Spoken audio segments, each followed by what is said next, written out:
nya bahasu min haklita la dor ke bo min fala babila wakati wore ko muso do de kanyinin kalido ko lu ka muso groupe de siti do dayele métier kelembe siti ngono abu kala qur'ana la ni mo min ka harafu manya batile tunyen ni sege sege doni ke bo bolo ntemena bahasu kam min hakli ta ka donjo ye kuma bila minna mbo sege sege de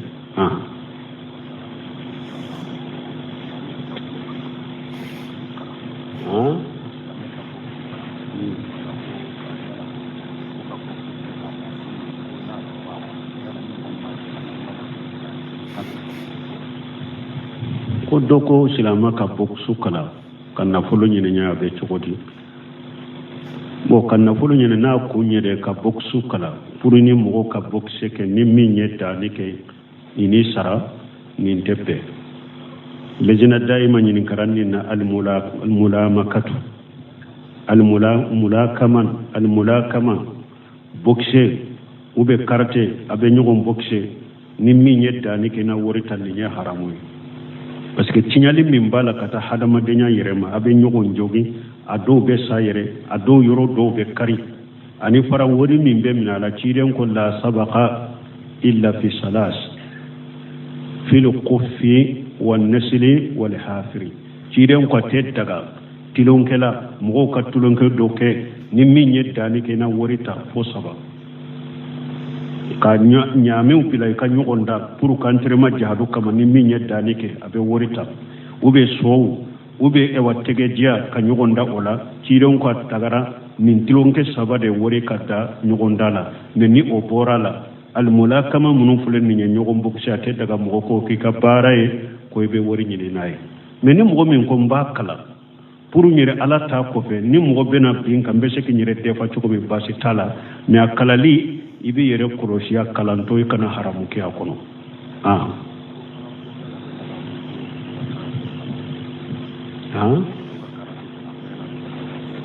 ko abe daga muso ka karate kala Allahu alam madoni ke baka kuma yawala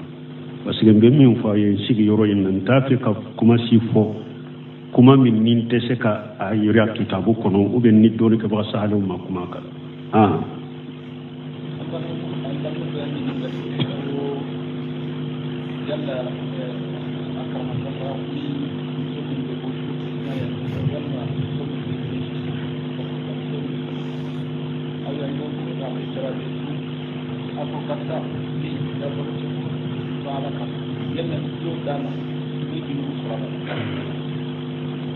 kon muso mi mesi ba kunani e benna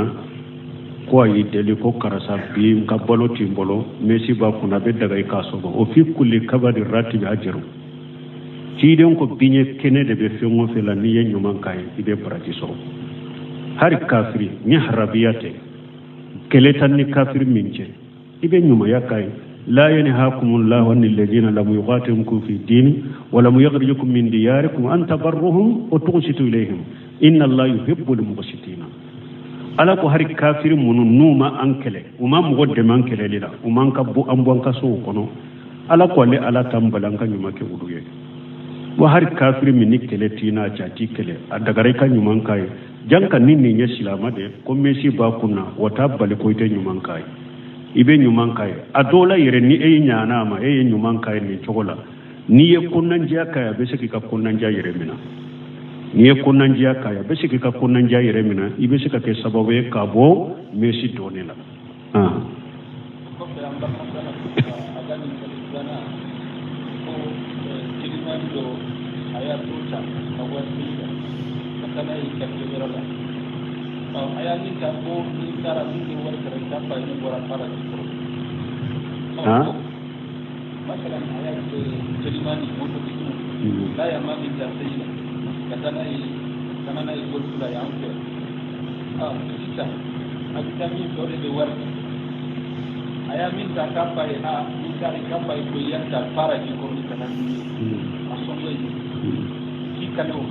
bon nunu ma se nyinen kalida utigi be munum be nyinen ka were be nunu kirido ko jija an ka wakati ni min fulan bolo ka ke nyinen kaliye munum be mo nafa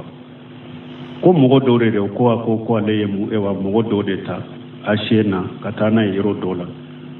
ko e wa telemani de do ko me nu beta yoromi mo goddo de bo de be wori sara ko nu tara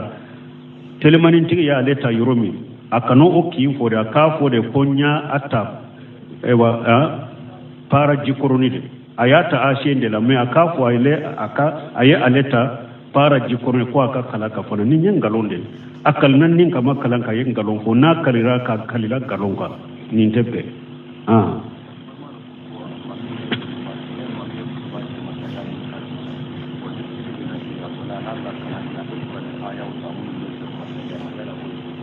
bo ko doyo nyinin kalike ko ni almami ya kutuba kala adon ya kutuba kala mawdu minka donc nu be juma sallini mo wiye o mawdu ni aya munum be nyogon to be aya nonun kala be cugodi don ko ko ye bidiya le sirito la dinala parce que kiden ka juma salli sabbis rabbikal ala ni hada hal ata hadisul qashiya aben nonun de kala ka chaya donc ka fo ni nyam mawdu min ke kutuba kono bo ani aya munum be nyogon tan ku kala sallila le sirito la dinala bidiya do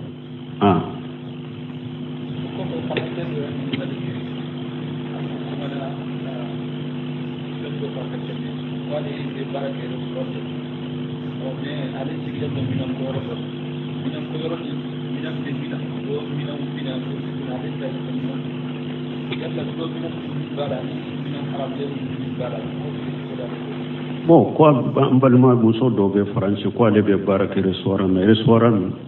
ko cede do restaurant o iba soro kafiru kay restaurant le sogo be tobiye dolobe do minan kono ye bo ale koni te dumuni tobi yoro la de me ale be minan ko yoro de la abe minan koni ko dolobe minan munun kono ube le sogo donna minan munun kono abu ko wote daga ye ko yala be daga ka barake yoro la wote daga ye wala taawanu alal ismi wal udwan har kam minan ko lu kadde meli bala ala ko kana nyugon de me junubuni ya gala dolo koni de be yoro silama kana ye haram minan ko dolo be do minan munun kono le sego be do minan munun kono silama ke kana ke udu ko bagaya te be ka barake me yoro la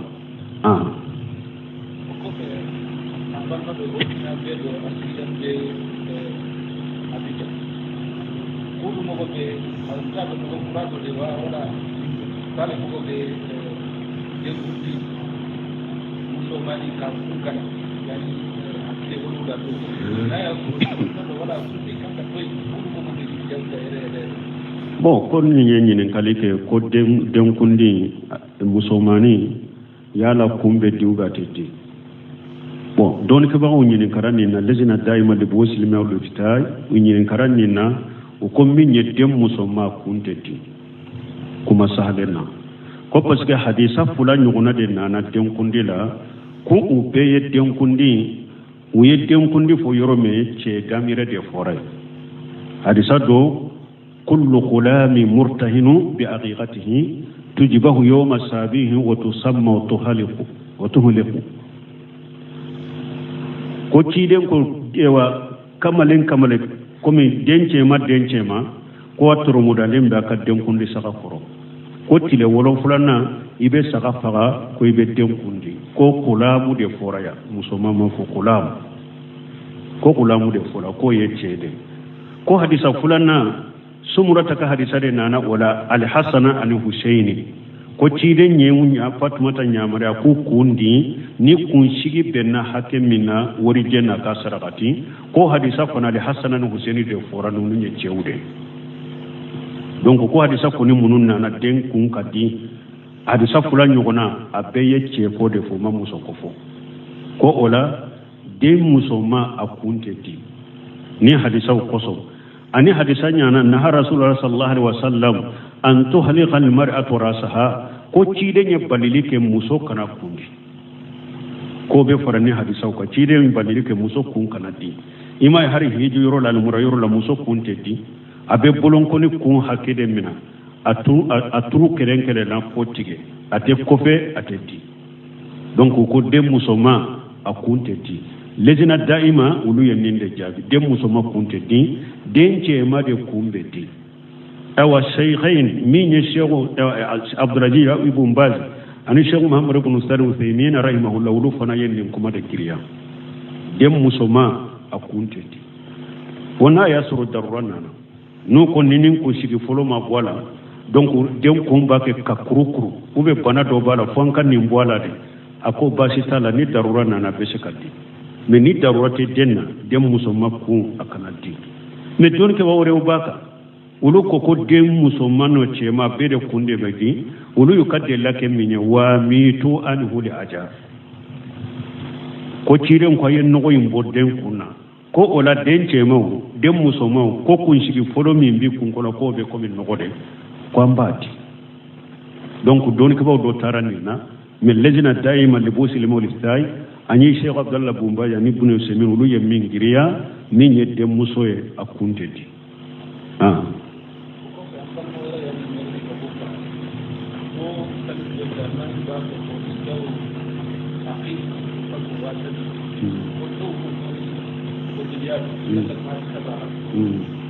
k'a fɔ juma ye bidiya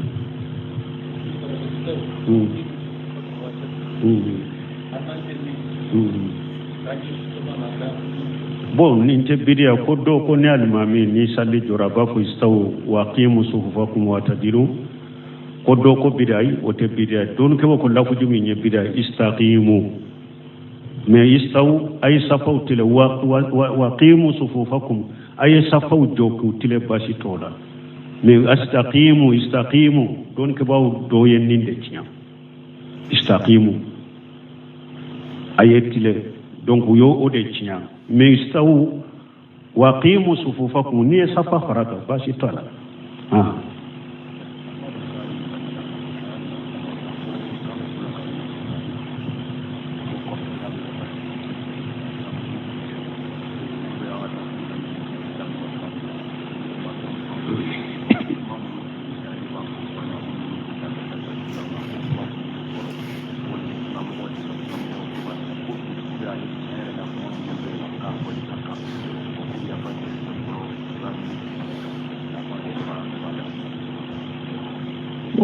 nin ye dɔw de ka ci ye ci in bɔkali cira n yɛrɛ ma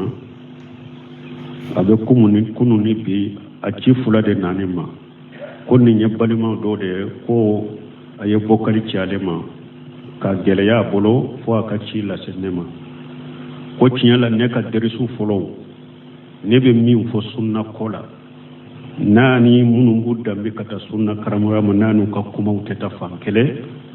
u tun bɛ kuma jugu fɔ ne ye kosɛbɛ u bɛ nani u bɛ n kɔrɔfɔ u bɛ lagosi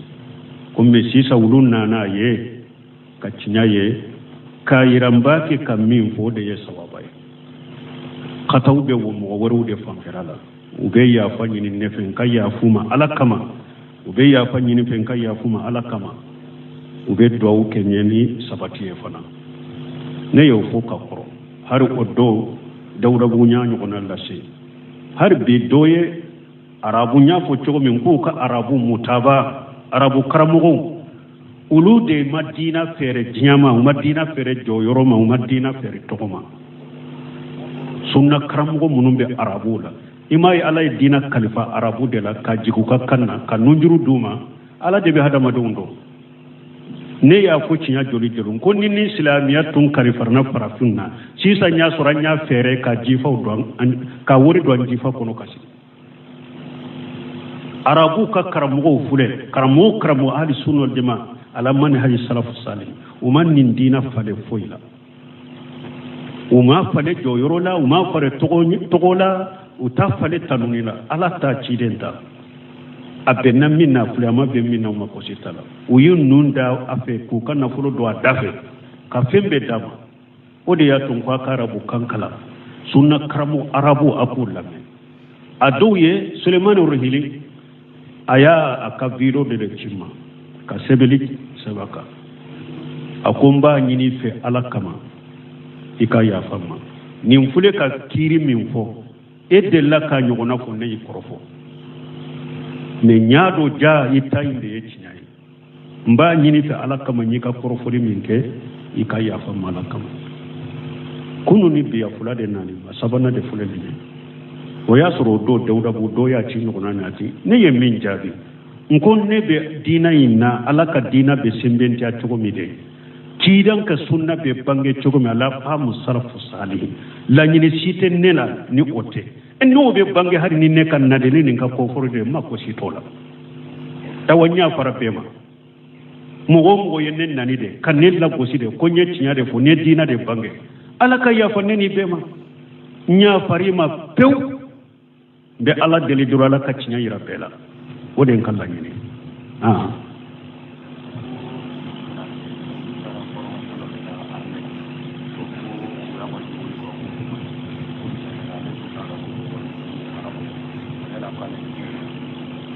bo ko to ko lu tara information na fu yu nyamariya ku ka bumbo siti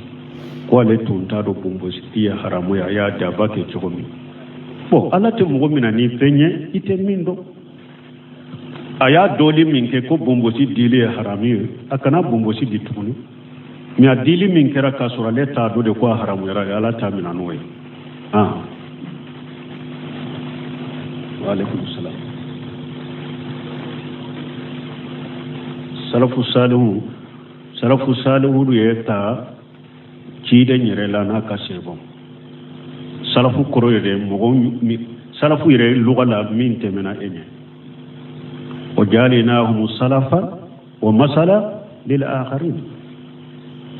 lugha yɛrɛ la min tɛmɛna e ɲɛ u b'a fɔ de masalafu mais n'u ko a salafu salihu parce que n'u ko mɔgɔ minnu tɛmɛna i ɲɛ ɲuman b'a la ou bien juguman ni juguman bɛɛ t'a la wa ɲuman ni juguman b'a la mais n'u ko a salafu salihu jugumanw bɔra mɔgɔ ɲuman minnu tɛmɛna e ɲɛ u y'a damina sɛbaw la ciden na ka sɛbaw u y'a damina sɛbaw la taabinaw taabinaw ni jamakulu saba ninnu de tɔgɔ ko salafu awa ni mɔgɔ o mɔgɔ tugura ni jamakulu saba dusukuna siri minnu tun b'u bolo ala ko la ani diina ko la ani baara cogo min tun b'u bolo diina la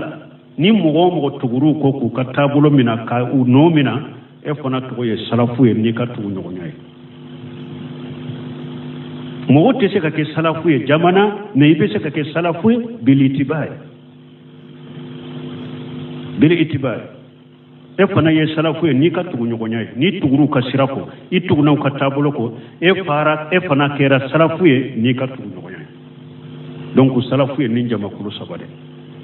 nin jamakulu saba ciden ye seereya kɛ ninnu de wa khairu nasi harani summa alladhina yulunahum summa alladhina yulunahum a ko ale ka manton a ko hadamadenw bɛ ka ɲuman ye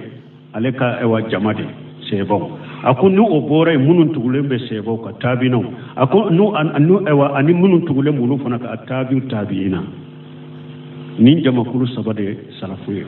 والسابقون الأولون من المهاجرين والأنصار والذين اتبعوهم بإحسان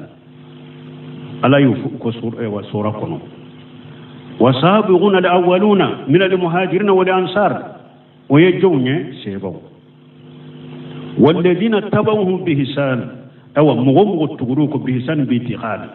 ولو الدين دسكنا سيري منون تنبو بلو manhaju min tunu tabulo min tumu bolo bara cogo min tumu bolo dina la ni mogo fana tuguru ko ola donc e fana ye salafu ye fokata jiyaw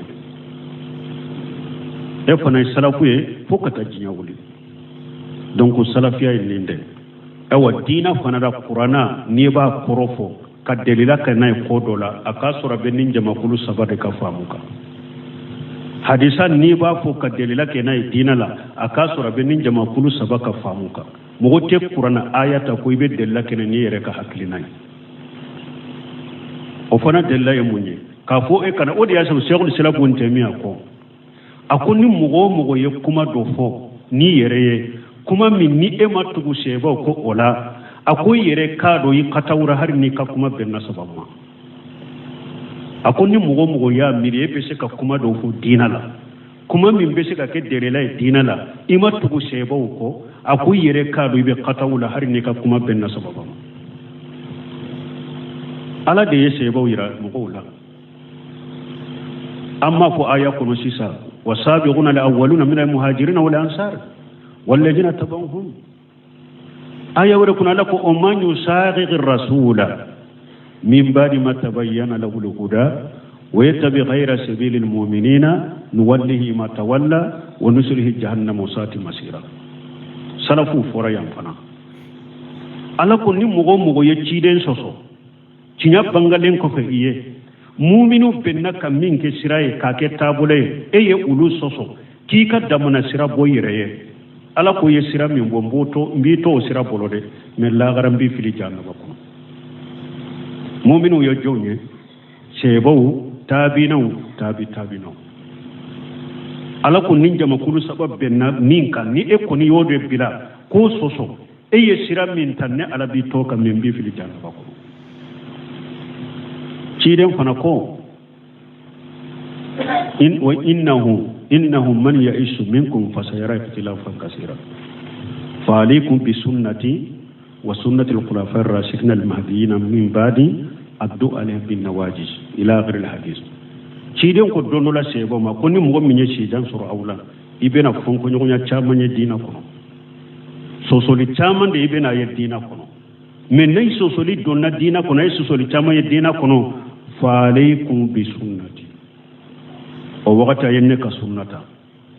ciden tumbe se ka dade min kaw ayen ka sunnata me aya dade wa ako wa sunnatul khulafa ar-rashidin al-mahdiyyin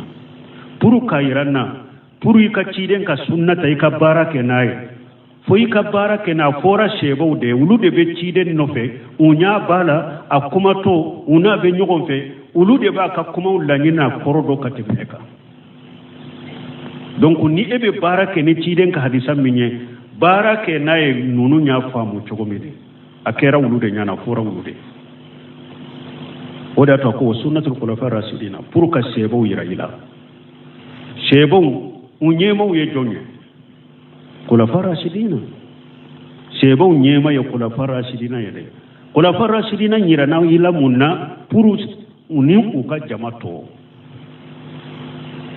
ciden tumba ko dorne ka sunno parce que dobe ninde fo ko ya hadisa de fo ciden ka sunna ya hadisa de fo ko mo gona nani ko kure ka e wa ko sunna ni salafiya fo na te kelenya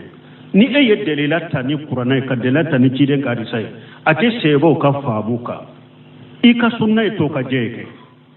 parce que ciden ko ni be barake ni aleka hadisa be barake na ka sunna ka ke kalfanani ka fabu de kan anu u ka jama hadisa wala tuma mi ciden ko yahuda fara jama kulu bi wolon fulani kele nasara fara jama kulu bi wolon fulani fula ale kam man tum bena fara jama kulu bi wolon fulani sabab bebe tasuma kono ni kele de sebo ko kele dumam ni nyekisi bagay ako hum ala ma ana alayhi aya dadewa hum ala ma ana alayhi wa ashabi ako jama kulu kisile nyede nebe minka ninka sebo mogo munum boka ulu de jama kulu kisile men ni mogo yebila be halaki wala ka kuma foka surunya parce que nyen nunum prepare la tigi ya sinya joli salafiya ire jama kulu sabai ka tugulu ko salafu ye jama kulu sabade sebo tabina nunun de togo ko salafu aqida min tumbe nunum bolo dina la bara chogo min tumbe nunum bolo dina la ibode nyini katugu ko ani mogo doni ke baga tuguraw ka hakilina ko anu ka bara chogo ko ka kuma de lakaliye ka sabatiye o fana ye salafu ye abenin jama kulu sabaka siraka tugwatigi ko salafiya ninde o ni mogo ko abe delila tay ani yere ye hadisa kono nyode fo bo hari sisa munum be bambantiyala o be akara mogo supporteriyala ni ye kuma fo doro parce que an kaida kelendo be ale kata jera kaba salafiya de jama kulu sabatum be minka ikatoka salafu ye jama kulu sabayne kata ciden ka sebola ni tabino ni mo nyumo tumbe minka dusuna sirni fenna o de salafiya donc karamugo munum be ulu katabulo ka sawba fulu de masalafu karamugo almaminani bo ola salafu almaminani imamuna maliki abu hanifa ahmad ibn hanbali safai salafu ka ayimma de nonune salafu ka almami de nonune salafi almami fule nonune kana ibn qayyim doni ke ba kana nawawi ibn qayyim ibn hajar shaykhul islam ibn taymiya muhammad ibn abdul wahhab nonu kata doni ke ba nyuma na be kuma ni qur'ana ni sunna shebo ni tabino ka famu kan nonu de to ko salafu nunde ko to salafu ni bora o la sisa munu budda be kata sunna namba fa man budda be kata sunna o te salafiya ka ube kake ka kokura munu do dina la delatu la wire arabu kam munu kala ube ta della bo ulula o ka kalande munu fana bu supporter ngalonka ni eye ala tafu eko qur'ana eko sunna eko sarafu ka tabulo ulu be ta utake kuma mugu sempuluye qur'ana te fo hadisa te fo salafu se fo jombo minawe kuma mugu jombo la mere odi ya to doni ke fa ko istadil qabla nya taqida ko delila de nyini fenna sari ka fen siri dusukun kono dusukun kamina folo ka siri dusukun kono delila de nyini folo ni delila nyini fen min nade delila sabatirala o ko fe ibo siri dusukun kono dusukun ba mina men ni e ulu be kere i taqidi qabla nya stadilla ulu be fendero siri dusukun kono ko mina o ka hakilila o ko fe o ba ko be delila nyini wala o tigi be to fili de la parce que nin tigi ale ya ka hakili de bila delila nye ibe delila de bila hakili nye komi ni e ba fe ka ewa nyasoro ala de delila bila hakili nye bane e ka hakili kana ko mina folo e ka hakili kana so ko ma e ka dusukun kana ko siri folo ka mina ko be barake nay delila inde bila hakili nye delila inde bila dusukuna siri nye ni e delila soro minna wakati mi ika hakili bo mina ni e delila soro minna wakati mi ibo siri dusukun kono men ni e ka hakili bila delila nya ube ye ka duskuna sir bila delila nya dro ette se ka tiñaye tiña be filinin tigi made donc mugo nu take ka tiñaye ni e yen ni yorofo ay ko ala côté ci den côté sebo côté le be ta boda yere nyini ale ya ka hakili de bila delila nya ale yo koma sina mina duskunde kono folo sana ka delila surala sani ka femini duskun kono delila de nyini folo ni ye delila soro min na delila sabatira la wala mina i dusukun kono la mais ni e ye fɛn min ni dusukun kono folo k'a sɔrɔ i ma delila sɔrɔ a la i b'a laɲini de ka delila bɛ jɛngɛ ka n'i ka hakilina in de ma nin fili bɛ kalanden caman n'u ka karamɔgɔ bolo jamana kɔnɔ u bɛ fɛn de dɔ siri dusukun kɔnɔ fɔlɔ ka so ma o la olu b'a fɔ k'u bɛ delila ɲini o la o la e b'a diyagoya de hari delila jɛlaw k'u jɛngɛ ka n'u bi ka hakilina ma u bɛ taa subuhaw dɔ ɲini ko i b'i ka hakilina in i b'o sabati n'a ye o de y'a to dɔnnibaw ko i ka delila de ɲini fɔlɔ sani dusukunna siri kana mais i kana fɛn siri dusukunna fɔlɔ ko e bɛ delila ɲini o la e tɛ tiɲɛ ye abada parce que e bɛ sariya kuranna ayaw ni hadisa o b'i jɛngɛ de k'u bɛn i ka hakilina in de ma min bɛ dusukun kɔnɔ o la ala ka hakiliman d'a ma ko wagati sera sa سبحانك اللهم ربنا بحمدك اشهد ان لا اله الا انت استغفرك واتوب اليك ان يا باسو من حقلي تعالى دورك بو نيم فالا بابلا